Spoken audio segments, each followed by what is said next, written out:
দর্শক, এই মুহূর্তে নেত্রকোনা থেকে ভোটের সার্বিক পরিস্থিতি জানাচ্ছেন প্রতিনিধি আনিসুর রহমান।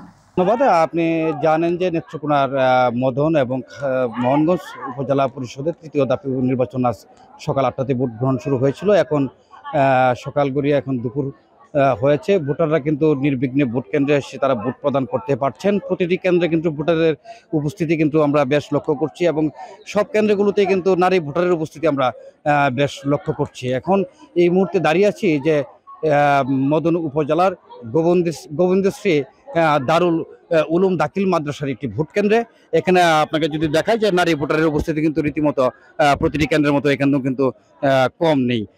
ভোটাররা যেন শান্তিপূর্ণভাবে ভোট কেন্দ্রে এসে ভোট প্রদান করতে পারেন, আইন শৃঙ্খলা বাহিনী তৎপর রয়েছেন। এই মুহূর্তে আমি একটু জানতে চাইবো যে এখানে যে কেন্দ্রের দায়িত্বে রয়েছেন প্রিজাইডিং কর্মকর্তা সোহেল রানা, ওনার কাছে জানতে চাইবো যে আসলে নির্বাচনী পরিবেশে এখানে কেমন এবং কতগুলো ভোটার এখানে রয়েছেন। এখানে মোট ভোটার সংখ্যা 2665। ভোটাররা সকাল থেকেই সুন্দর সুষ্ঠুভাবে ভোট দিচ্ছেন। ভোটের উপস্থিতি খুবই ভালো।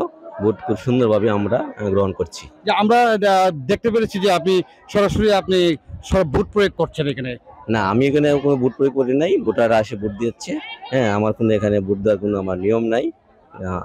কিন্তু আপনি তো স্বীকার করেছেন আমার কাছে যে আপনি এখানে ভোট দিয়েছেন। আমি ভোট দিই না, তো আমি ভোট দেবো? আমি ভোটার গেলাম। তাহলে কার ভোট দিয়েছেন আপনি? ভোট না, আমার একজন মুরব্বী মহিলা আসছে, তার ভোটটা আমি বাক্সে ভোট করছি।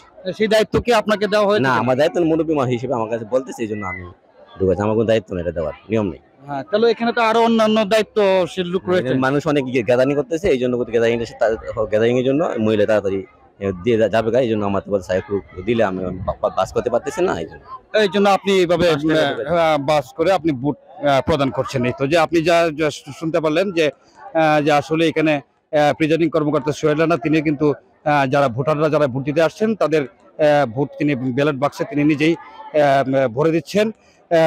এই ছিল আসলে